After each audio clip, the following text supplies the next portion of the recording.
Quinta-feira, 28 de maio de 2020. As notícias de interesse do trabalhador, dos movimentos populares e pela democracia estão aqui no seu jornal. Pandemia fecha mais de 1 milhão de vagas de trabalho e situação pode piorar com falta de ações do governo contra o vírus. Brasil é o triste recordista mundial de profissionais de enfermagem mortos pela Covid-19.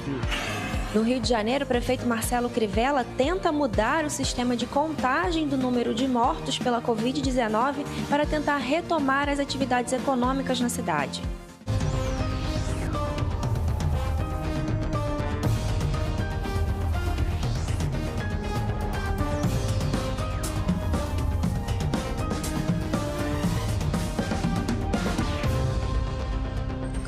O ministro Edson Fachin enviou ao plenário do Supremo Tribunal Federal o pedido do Procurador-Geral da República, Augusto Aras, para suspender investigações do inquérito das fake news. Aras pediu a suspensão após a Polícia Federal realizar buscas e apreensões contra aliados de Bolsonaro suspeitos de disseminar notícias falsas. A ação do Procurador-Geral da República foi duramente criticada. A reportagem é de Camila Piacese. O Procurador-Geral da República, Augusto Aras, concordava com a investigação. Mas ontem, após a Polícia Federal cumprir 29 mandados de busca e apreensão contra aliados de Bolsonaro, tentou suspender o inquérito que apurava a disseminação de notícias falsas. Ele disse que o inquérito estava bem e ele era contra o juiz de garantias. Então agora, nesse momento, Aras toma uma atitude que faz com que se pense que ele está tomando uma posição governista, ou quase isso, que tira um pouco dessa postura que ele deve ser um procurador-geral da República e não de governo. Quais foram os acordos que envolveram a nomeação do Augusto Aras, eu desconheço. Mas ele não pode, né, como o PGR, querer transformar o Ministério Público Federal numa espécie de trincheira de defesa do banditismo e da corrupção que estão instalados pelo governo Bolsonaro. O ministro da Justiça e Segurança Pública também recorreu ao STF. Pressionado por Bolsonaro, André Mendonça apresentou um pedido de habeas corpus para suspender o depoimento do ministro da Educação, Abraham Weintraub, sobre ameaças à corte. Bom, o ministro da Justiça impetrando o habeas corpus, eu não me lembro se em algum lugar da República isso já tinha acontecido, desde que a República existe, e também não sei se em algum país do mundo isso acontece, né? Com tantos advogados, o ministro da Justiça se comportando como um defensor de pessoas envolvidas em graves acusações, e, em vez de dar o exemplo e incentivar para que o ministro da Educação, por exemplo, vá até prestar as declarações. Embora o ministro da Justiça, a meu juízo, possa impetrar um habeas corpus, não há constrangimento ilegal nenhum. Ele falou o que falou, chamou os ministros de vagabundo, disse que eles precisavam ser presos, então ele vai responder pelo que ele falou. Para os deputados da oposição, é preciso investigar e dar um basta nos ataques contra a democracia. A única solução para isso é o impeachment. Bem porque ele fica ultra nervoso sabendo que os filhos dele estão também sendo investigados. O impeachment é uma necessidade do povo brasileiro. As pesquisas demonstram que o povo já é em 60% favorável ao impeachment. E mais recentemente, quer dizer, essas ameaças que Bolsonaro faz aos ministros do Supremo Tribunal Federal, a interferência explícita que ele está praticando na Polícia Federal, a expressa coação que ele está exercendo contra a Procuradoria-Geral da República, isso tudo caracteriza uma situação insustentável. A transposição de uma linha sem retorno. A Comissão Arnes de Direitos Humanos divulgou nota em apoio ao Supremo Tribunal Federal e ao Judiciário pela aplicação da lei. Na nota, a Comissão Arnes afirma que está extremamente preocupada com as manifestações feitas por agentes públicos que atingem o STF e seus ministros, e que a tentativa do Procurador-Geral da República, Augusto Aras, de suspender investigações do inquérito das fake news Trata-se de uma inusitada e inadequada contestação a uma decisão da Corte, que foi proferida rigorosamente de acordo com o ordenamento judiciário vigente. A nota diz ainda que parece evidente que haverá uma ação planejada para a instauração de um confronto institucional. Por fim, a Comissão Arnes declara apoio e solidariedade ao Supremo Tribunal Federal e ao Poder Judiciário em geral pela aplicação da lei, por eliminar conflitos de interesses com o fim de manter a ordem e a paz sociais de acordo com a Constituição e as leis pátrias. Jair Bolsonaro está fazendo de tudo para aprovar o Futurice. No ano passado, tentou via medida provisória e fracassou. Agora, Bolsonaro aproveitou a pandemia para encaminhar à Câmara dos Deputados o projeto de lei que institui o programa.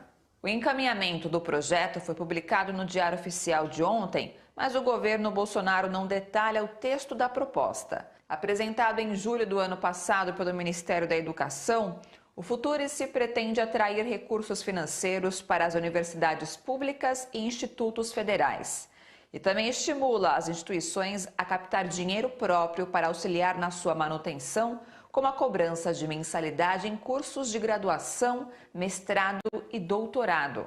No Twitter, a União Nacional dos Estudantes afirmou que o Futurice é a porta de entrada para a privatização da universidade pública e a total perda de autonomia do conhecimento que as instituições de ensino produzem. Já a União Brasileira dos Estudantes Secundaristas disse que o envio do projeto ao Congresso é absurdo e ocorreu no silêncio. O Superior Tribunal de Justiça negou por unanimidade a federalização das investigações dos assassinatos da vereadora Marielle Franco e do motorista Anderson Gomes. O STJ resolveu que o caso continua sob responsabilidade dos órgãos e autoridades do Rio de Janeiro. Por 6-0, o Superior Tribunal de Justiça decidiu não transferir o caso Marielle para a esfera federal. Os ministros seguiram o parecer da relatora, ministra Laurita Vaz, que considerou não ter havido inércia ou inação da Polícia Civil e do Ministério Público do Rio que justificasse o deslocamento de competência. Nas redes sociais, familiares de Marielle e Anderson comemoraram a decisão. O deputado Marcelo Freixo, amigo da vereadora, explicou a importância do resultado. Foi uma vitória da família, uma vitória de todos que querem justiça, uma vitória de quem não aceita a impunidade. Se isso fosse para as mãos de uma Polícia Federal que nesse momento é vítima, a Polícia Federal é vítima das ações de um governo fascista, como o governo de Bolsonaro, comprometeria essa investigação. Então a gente fez de tudo para que não federalizasse. Hoje, os advogados do Rony Lessa e do Elcio Queiroz foram para o julgamento do STJ defender a federalização, defender que mudasse, que tirasse do Rio de Janeiro, tendo a mesma opinião que Bolsonaro. Em seu pronunciamento, Freixo agradeceu a mobilização de cerca de 150 mil pessoas que assinaram o manifesto contra a federalização e aos advogados que atuaram na ação. Esse caso não está parado. A gente vai cobrar da Polícia Civil do Rio de Janeiro que chegue no mandante. Quem mandou matar a Marielle? Tem mandante, tem covarde da política do Rio de Janeiro que mandou matar a Marielle. Marielle foi morta por uma razão política e a gente tem que saber quem mandou matar. Quem é que faz política podendo matar alguém no Rio de Janeiro em pleno século XXI? É isso que está em jogo. Por isso que o caso da Marielle é tão importante. É por isso que o caso da Marielle incomoda tanto aos fascistas. A Marielle é um calo na cabeça dos fascistas. A Marielle incomoda. A Marielle, mesmo depois de morta, não permite que esses fascistas durmam em paz. É por isso que Bolsonaro vive mexendo com a memória da Marielle, desrespeitando a memória da Marielle, atacando a família da Marielle. Porque ele sabe que ele é pequeno perto dela. Para colaborar na luta contra as consequências da pandemia, a Unisol São Paulo, Central de Cooperativas e Empreendimentos Solidários, distribuiu hoje em São Bernardo do Campo mais de 500 cestas básicas para 14 cooperativas do ABC paulista. Para fortalecer a economia da região, os alimentos foram comprados no comércio local e os kits de higiene da Cooper Seleta, que transforma o óleo de cozinha usado em sabão. A distribuição das cestas básicas em São Bernardo hoje respeitou as orientações de distanciamento social, sem aglomerações nem abraços, e uma das exigências para o beneficiado receber os produtos era estar com equipamento de proteção. No momento de pandemia que o país está vivendo, sabemos que as contas vão continuar chegando, mas nós vamos ter mais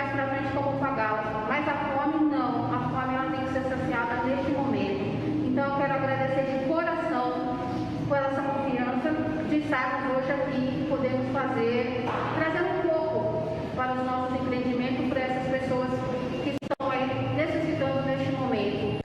Com o avanço da pandemia do coronavírus no Brasil, as periferias das grandes cidades têm alcançado os maiores índices de mortalidade pelo vírus no país. Com a maioria da população habitando moradias precárias e dependendo da renda de trabalho informal, redes de solidariedade têm sido a solução para muitos que vivem nessas regiões. Veja na reportagem de Vanessa Nicolai, do Brasil de Fato. Localizado na zona norte de São Paulo, o distrito da Brasilândia ocupa o primeiro lugar na lista de mortos pela Covid-19, segundo o último boletim epidemiológico do município. É lá também que Ana Sueli atua como ativista social desde a adolescência.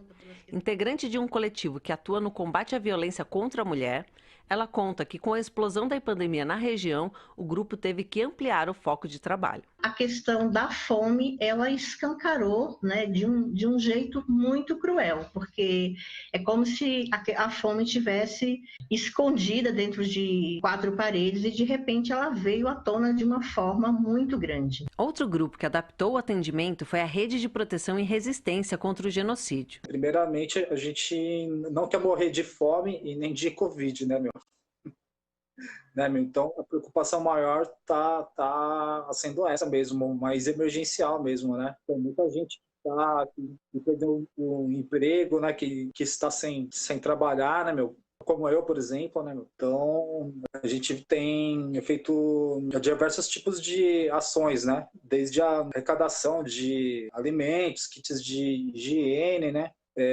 Cobertores, roupas, né? Segundo o Data Favela, estima-se que 72% dos moradores de assentamentos precários não têm dinheiro guardado para enfrentar a crise pelo período de 1 semana. Outro fator agravante é o problema histórico de moradias nas periferias. Ficar em casa, a gente tem feito essa discussão, a gente faz essa orientação, mas há uma limitação para quem mora em condições subhumanas. Casas que não têm ventilação, que são 2 cômodos para 10 pessoas, né? Vielas que são extremamente apertadas, lugares que estão no morros, né? Em ocupações e assim por diante. Para Morgana Krieger, especialista em administração pública, a pandemia vem explicitar um histórico de ação e investimento governamental insuficientes nas áreas periféricas. Por mais que a solidariedade ela seja um mecanismo totalmente necessário agora, e principalmente a solidariedade passando estruturas de classe, então a gente precisa cada vez mais cobrar por políticas públicas nesse sentido, né? Garantir que o poder público vai ter meios de investir, de garantir que essa população tenha acesso à saúde, à educação, a bens culturais, né? Porque eu acho que são questões muito problemáticas, né? Por exemplo, como é que vai ficar essa população pós-pandemia? A solidariedade afetiva também tem sido fundamental. Para a semana que vem, as cestas que a gente vai entregar, a gente vai estar entregando então com folhetos nossos, né, do coletivo de mulheres, né, com algumas mensagens dizendo que elas não estão sozinhas em situações como essas, quem que elas devem procurar, né?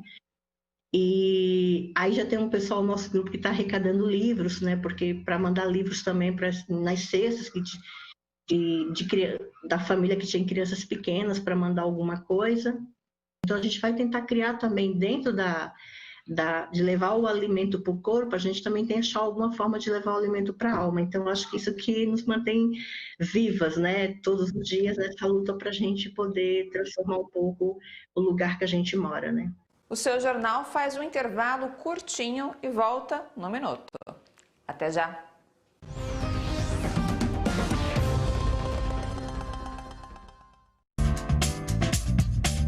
Nos próximos dias, o Bom para Todos traz informações e análises sobre o avanço da pandemia de coronavírus no Brasil e no mundo. Todos os dias, às 3 horas da tarde, ao vivo, na TVT e na Rádio Brasil Atual. Eu te espero.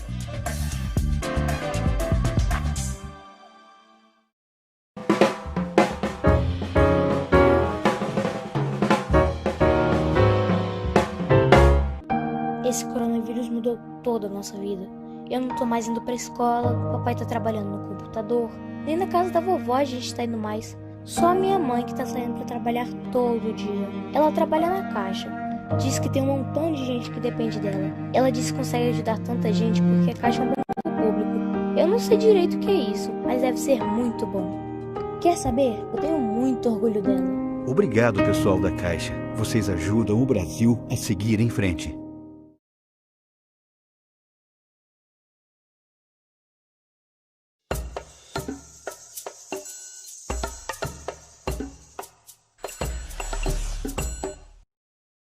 Apoie a TVT e a Rádio Brasil Atual. Agora, quem apoiar a TVT vai ganhar desconto em qualquer livro da Editora Boitempo. Faça uma doação de R$30 e ganhe desconto de 30% no site da Editora Boitempo. Promoção por tempo limitado. Acesse catarse.me/TVT e apoie a TVT e a Rádio Brasil Atual.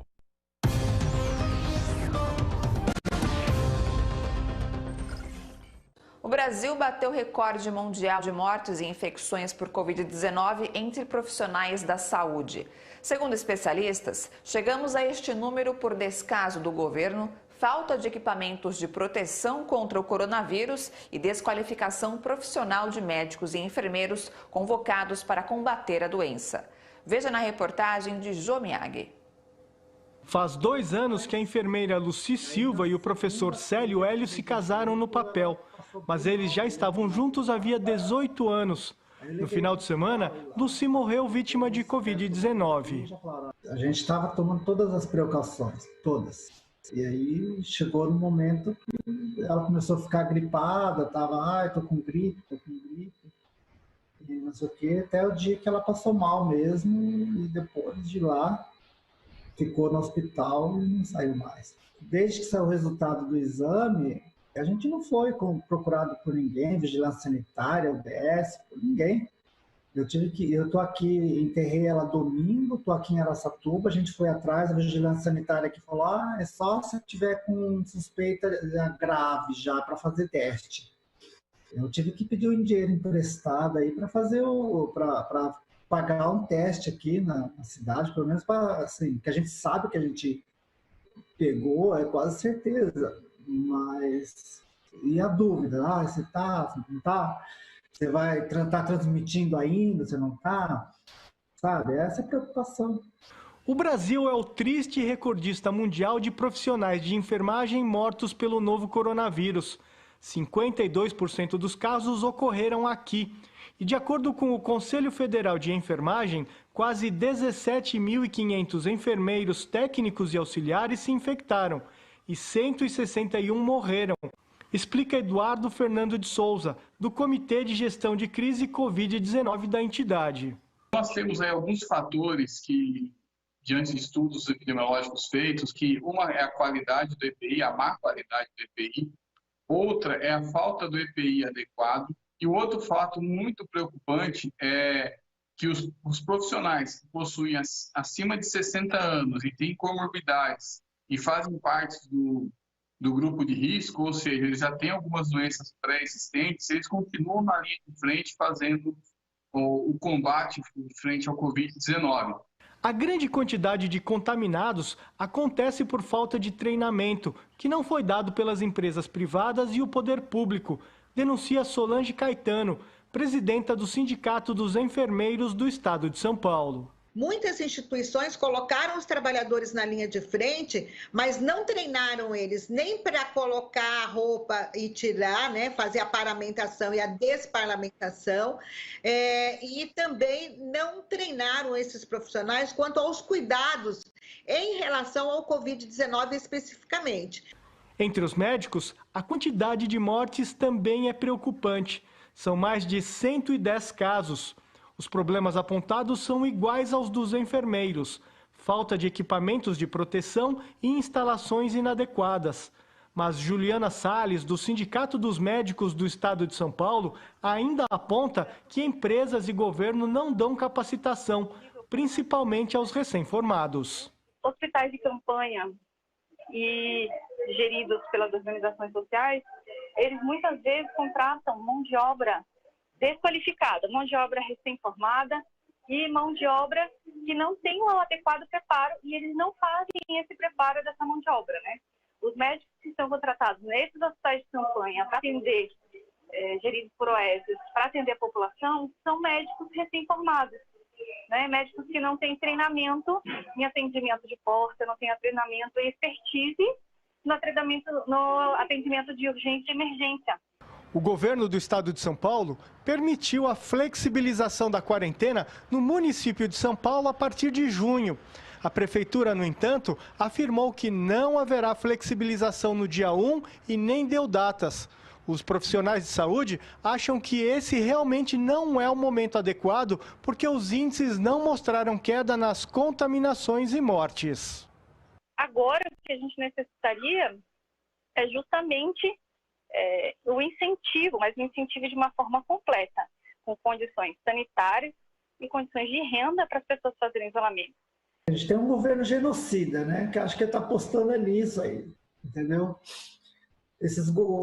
Se tivesse feito lockdown desde o começo, se tivesse proibido mesmo, feito tudo, talvez ela estivesse aqui com a gente hoje, né? No início desta semana, o prefeito Marcelo Crivella retirou do ar o painel da prefeitura com os dados do avanço da Covid-19 na cidade e mudou o sistema de contagem das mortes de forma a diminuir consideravelmente o registro de óbitos pela doença. A medida foi tomada depois de reuniões do prefeito com Jair Bolsonaro e com empresários que pressionam pela retomada de atividades econômicas na cidade. A reportagem é de Viviane Nascimento. O aviso no painel da prefeitura surpreendeu no primeiro momento e causou revolta a seguir. Com a alteração de critério, as mortes deixaram de ser calculadas pelo sistema de saúde e passaram a ser contabilizadas pelos cemitérios, o que causou uma falsa redução de 1.177 óbitos registrados na cidade. Quando a prefeitura modifica o critério e passa a utilizar a coordenadoria de cemitérios e não a vigilância em saúde para contabilizar os óbitos, isso é um problema. Infelizmente, muitas pessoas que morrem são sepultadas antes do resultado do exame sair. E com isso fica parecendo que nós temos menos óbitos do que a realidade mostra. Isso não pode continuar acontecendo.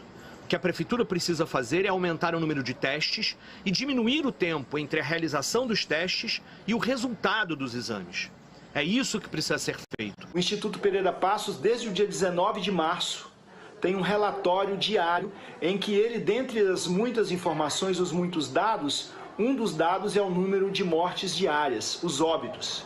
De uns 12 dias para cá, ele retirou esse dado. Fizemos, então, um encaminhamento na Câmara Municipal e foi aprovado. Nenhum vereador se contrapôs a ele de que o IPP deve retornar esses dados no seu relatório para que a gente possa acompanhar a evolução da pandemia e nos cuidar. Diante da pressão e de uma liminar obtida na Justiça pela Defensoria e Ministério Público Estadual, a Prefeitura teve que voltar a divulgar os dados de óbitos. A secretária de Saúde tentou amenizar a questão em vídeo divulgado nos canais da Prefeitura.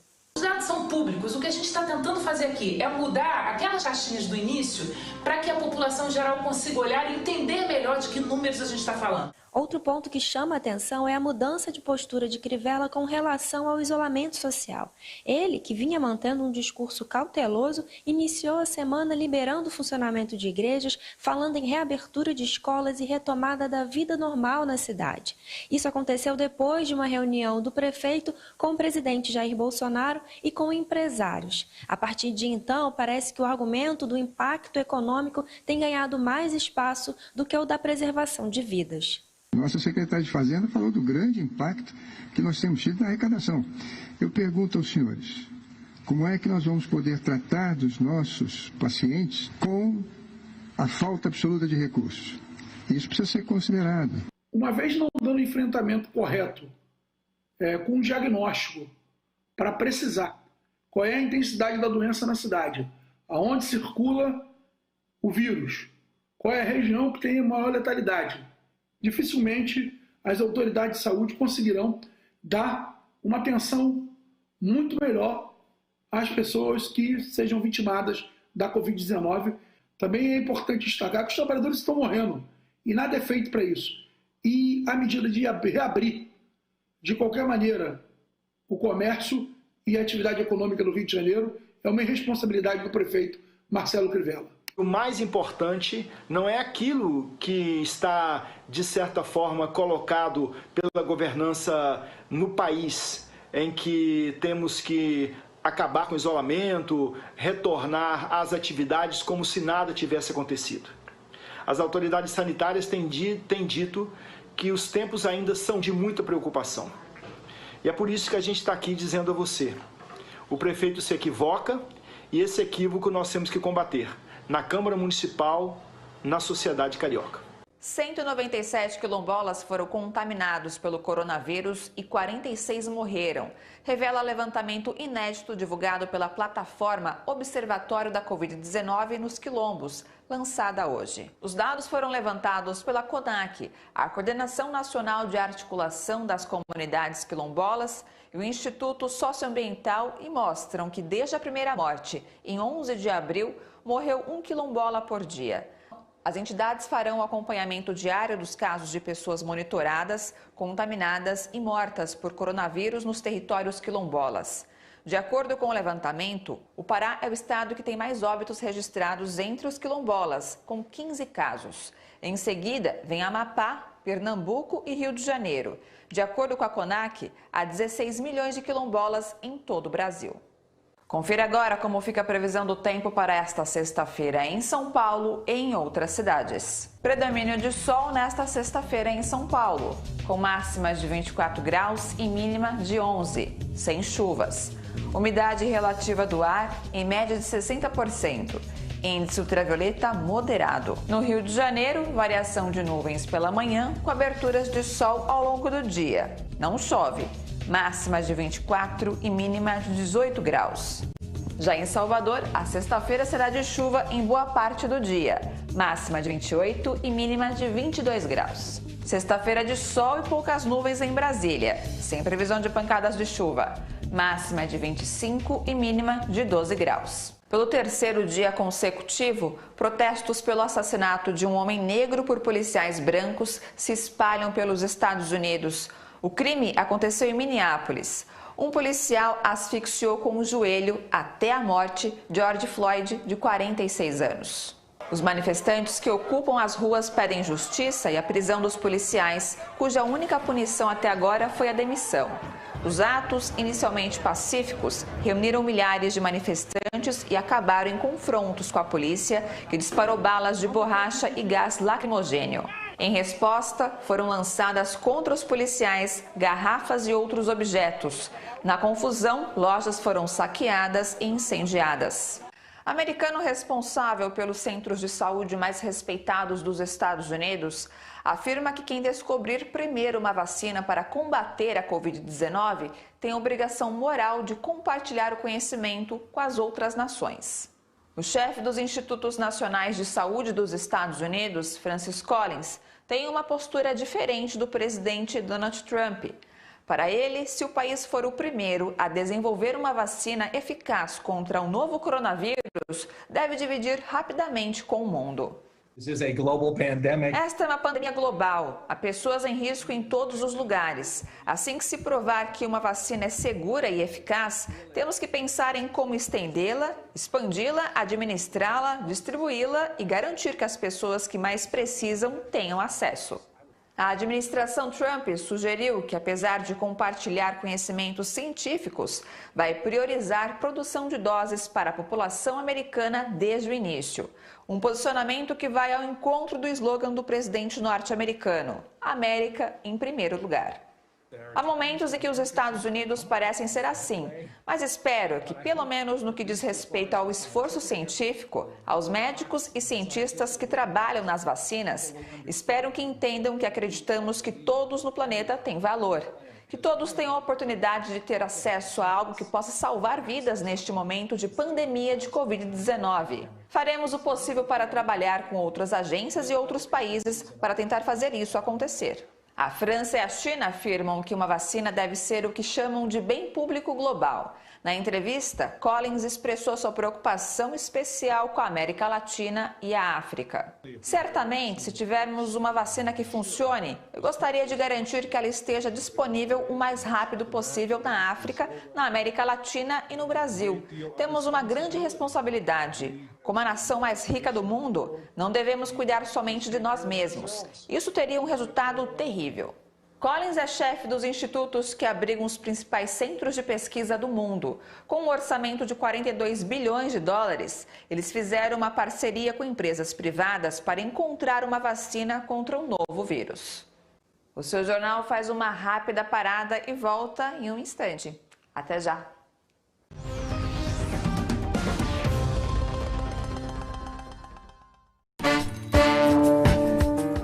Faz mais de 35 anos que fiz essas imagens. Hoje elas me parecem ainda bem vivas e fortes. Não apenas na minha memória, mas nas ruas em que ando, nas fábricas em que visito, nas cidades em que passeio.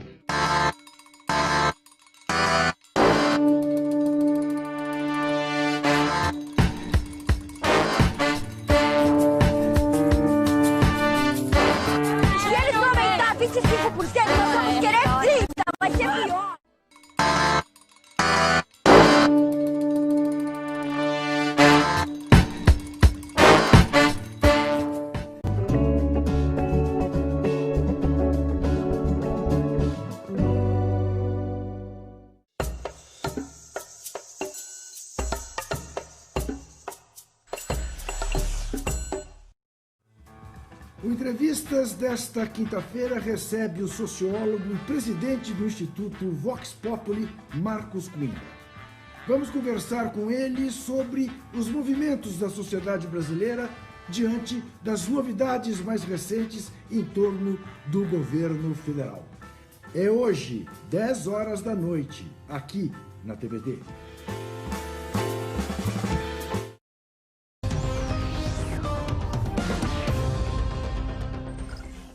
Com o impacto da pandemia, o desemprego no Brasil chegou a 12 milhões e 800 mil pessoas no trimestre fechado até abril. Os dados são da Pesquisa Nacional por Amostra de Domicílios Contínua Mensal, divulgada hoje pelo IBGE, e mostram que o país pode se tornar o novo epicentro do desemprego. A reportagem é de Daiane Ponte. 1 milhão e 100 mil empregos formais foram fechados no Brasil só entre março e abril deste ano, segundo dados do Cadastro Geral de Empregados e Desempregados, o CAGED. É o pior resultado para o período da série histórica, que teve início em 1992. Os dados que saíram ontem do CAGED já indicam o quanto o mercado formal está sendo atingido, né? E o quanto as medidas que, de fato, que o governo afirmava que eram medidas para a preservação de emprego não têm conseguido efetivar os seus objetivos. Nós estamos perdendo, não só do ponto de vista do trabalho formal, como nós estamos tendo um conjunto enorme de pessoas saindo do mercado de trabalho, inclusive, porque não encontram emprego. Então, a taxa de desemprego está crescendo.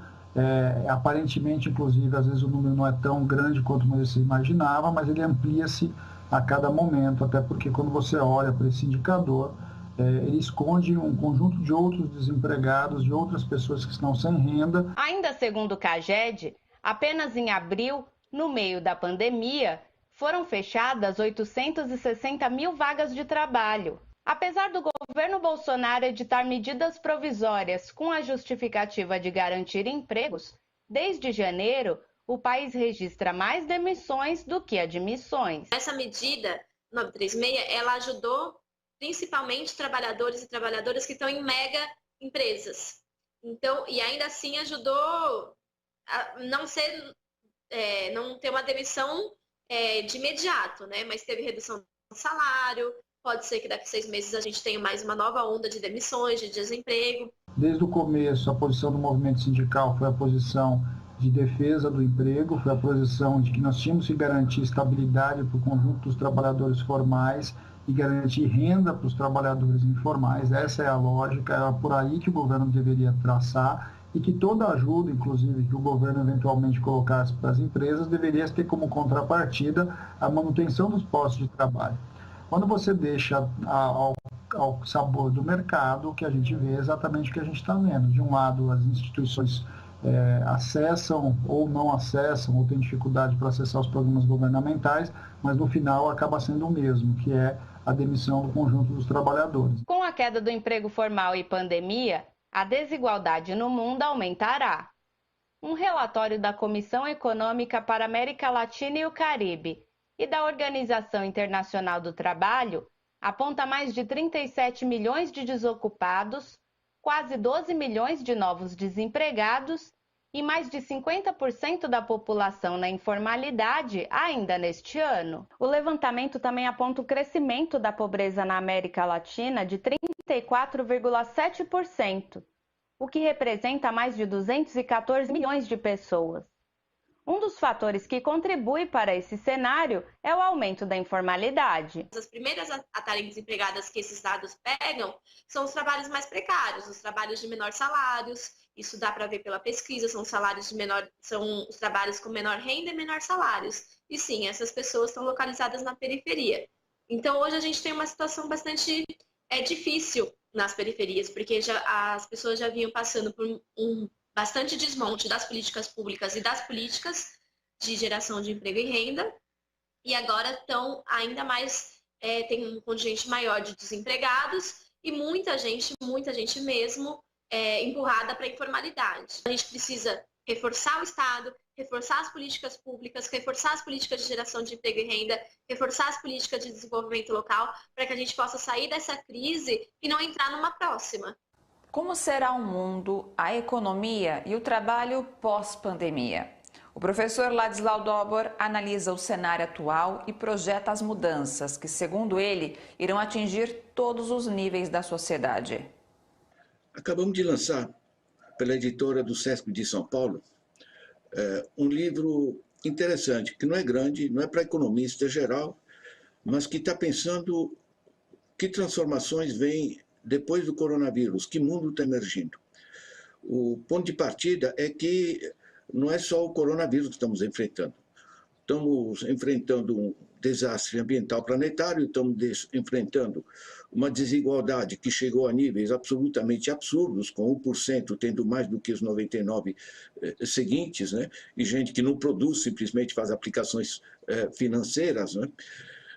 E nós estamos vendo transformações no nível do emprego, né? Cada vez menos o emprego formal privado, né? No Brasil são apenas 33 milhões para 210 milhões de habitantes, né? O emprego formal privado, carteira assinada, essas coisas. Estamos cada vez mais indo para o trabalho temporário, contrato por tarefas, uberização, terceirização e diversos sistemas paralelos. O trabalho está se transformando. A forma de exploração das pessoas está se transformando, né? Antes, através do salário base, se explorava essencialmente o pessoal que é empregado numa empresa, certo? Hoje se atinge todo mundo, porque qualquer família se endivida, por exemplo, na compra no crediário, na compra do cartão, ou num crédito que receba do banco e coisa do gênero. Ou seja, a forma de exploração das pessoas se ampliou muito. Isso explica, inclusive, essa desigualdade crescente, né? Nós temos um caos financeiro generalizado no planeta, porque as empresas estão utilizando cada vez mais paraísos fiscais e estão fazendo especulação financeira, rende mais do que produzir, e isso está paralisando as economias. Não é só no Brasil, é no mundo todo, né? Então, na realidade, esse livro ele parte das transformações em curso, porque não é só o coronavírus se converge com a crise ambiental, com a crise da desigualdade, né, uma crise social e política, e o caos financeiro, né, essas quatro áreas geram um sistema absolutamente insustentável, e então a gente busca quais são as transformações que estão se fazendo, que não é mais uma indústria 4.0, é muito mais do que isso, né? O conhecimento está se tornando o principal fator de produção, isso muda as coisas. O dinheiro não é mais material, é essencialmente imaterial e é emitido pelos bancos e não impresso pelos governos, né? Então, a ideia é a seguinte, não é só olhar, tipo, a indústria 4.0, o capitalismo está se transformando. É pensar que outra coisa está se formando. Na realidade, a hipótese é de trabalhar com outro modo de produção. O mundo realmente está mudando e temos que pensar nesses novos rumos. O livro O Capitalismo se Desloca, Novas Arquiteturas Sociais, do professor Ladislau Dobor, pode ser acessado de graça em dobor.org. O ministro da Educação, Abraham Weintraub, foi alvo de críticas do cônsul-geral de Israel em São Paulo, Alon Lavi, após associar a operação da Polícia Federal realizada ontem ao nazismo. A PF cumpriu 29 mandados de busca e apreensão relacionadas ao inquérito das fake news. Weintraub publicou em rede social, referindo-se à operação, abre aspas, hoje foi o dia da infâmia, vergonha nacional e será lembrado como a Noite dos Cristais brasileira, fecha aspas. A Noite dos Cristais ocorreu em 9 de novembro de 1938, marcando o início da investida da Alemanha nazista contra o povo judeu. Na ocasião, 256 sinagogas foram queimadas, 7 mil estabelecimentos comerciais foram destruídos e quase 100 judeus foram assassinados pelos homens de Hitler. Hoje, o cônsul-geral de Israel em São Paulo reagiu e também por rede social declarou: o Holocausto, a maior tragédia da história moderna, onde 6 milhões de judeus, homens, mulheres, idosos e crianças, foram sistematicamente assassinados pela barbárie nazista. É sem precedentes. Esse episódio jamais poderá ser comparado com qualquer realidade política no mundo. O diplomata republicou ainda mensagens da Confederação Israelita do Brasil que diz: pela amizade forte de 72 anos entre nossos países, pedimos que o Holocausto fique à margem da política e ideologias. Hoje, 50 países e entidades internacionais se reuniram para definir estratégias para a recuperação sustentável do planeta após a pandemia. Mas o Brasil, que foi convidado, ficou de fora. O evento foi comandado pela Organização das Nações Unidas e foi liderado pelos primeiros ministros do Canadá, Justin Trudeau, e da Jamaica, Andrew Holness. Para participar, os países teriam de ser representados pelo chefe de Estado ou de governo. Argentina, Haiti, Costa Rica e Colômbia, além da União Europeia, França, Alemanha, Japão e Reino Unido fazem parte da lista, assim como o Banco Mundial e FMI. 6 grupos de trabalho iniciarão agora negociações para lidar com diferentes assuntos relacionados à pós-pandemia. Em julho, serão apresentadas propostas sobre o financiamento de países em desenvolvimento, suspensão de dívidas, clima e a reconstrução do mundo sob novas bases. Antônio Guterres, secretário-geral da ONU, chamou a reunião de, abre aspas, o maior evento entre chefes de Estado e de governo desde o começo da pandemia, fecha aspas. Preocupado com a oposição do presidente Jair Bolsonaro ao isolamento, o fotógrafo brasileiro Sebastião Salgado alerta para o risco de um genocídio dos indígenas diante do novo coronavírus. Atento ao destino da população indígena na Amazônia durante a pandemia, o fotógrafo Sebastião Salgado promove uma campanha internacional para reivindicar a proteção desses povos tradicionais. A iniciativa lançada pelo brasileiro foi seguida por celebridades como Brad Pitt, Paul McCartney e Madonna. Avec l'arrivée du coronavirus, Com a emergência do coronavírus e a invasão dos territórios indígenas por garimpeiros, pessoas que exploram madeira, seitas religiosas, fazendeiros que começam a roubar terras indígenas, temos uma entrada massiva nesses territórios. E se não retirarmos essas pessoas, temos um grande risco de transmitir o coronavírus aos índios e eles não têm anticorpos. E agora corremos o risco de uma enorme catástrofe. Chamo isso de genocídio. Será realmente um genocídio. Por quê? O que é um genocídio? É a eliminação de um grupo étnico ou vários grupos étnicos e a eliminação de sua cultura. Então eu acho que é para onde o governo brasileiro, o governo de Bolsonaro, está indo. Salgado, que mora na França, ainda criticou o presidente Jair Bolsonaro por se opor à quarentena para conter o avanço da Covid-19 no Brasil. Tandis qu'au Brésil, non. Au Brésil, c'est un éclatement de prise de position. Aqui na França, todos trabalham juntos, enquanto no Brasil, não. Não há coesão. Temos a maioria dos governadores estaduais pedindo um bloqueio, como fizemos aqui, os prefeitos de grandes cidades. Mas os governos estaduais são vinculados a Bolsonaro e o próprio presidente com o governo federal são contra o confinamento. Não temos uma ordem, uma organização no Brasil. Isso está levando a um verdadeiro desastre no país. Não sabemos o que vai acontecer, porque não somos um país rico, não temos a infraestrutura médica que existe na França. Porque, vous savez, on n'est pas un pays riche, on n'a pas l'infrastructure médicale qu'on a en France. Sebastião Salgado retrata há mais de 4 décadas os povos mais humildes e as paisagens onde vivem. Durante a quarentena, ele está editando fotografias e preparando um grande trabalho sobre a Amazônia para 2021. Hoje, 28 de maio de 2020, você acompanhou aqui no seu jornal. A pandemia fecha mais de 1 milhão de vagas de trabalho e a situação pode piorar com falta de ações do governo contra o vírus. Brasil é o triste recordista mundial de profissionais de enfermagem mortos pela Covid-19.